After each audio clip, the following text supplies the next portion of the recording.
না, চলো। এই কি হয়েছে রে?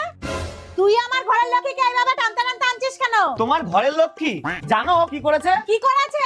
আমার ব্যাগের থেকে 400 টাকা চুরি করে ও একটা 1100 টাকা দামের ব্যাগ কিনে নিয়ে এসেছে। তোর কপাল ভালো, ও বলেই 400 নিয়েছে, অন্য বাড়ির বউ হলে পুরো 1100ই নিত।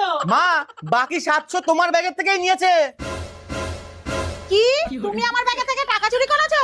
মা, আসলে ব্যাগটা খুব পছন্দ হয়েছিল তাই। বৌমা, পছন্দ হলেই নিতে হবে, দামের হিসাবটা করতে হবে না? মা, ওর ব্যাগটা নিয়ে লাভটা কি শুনি?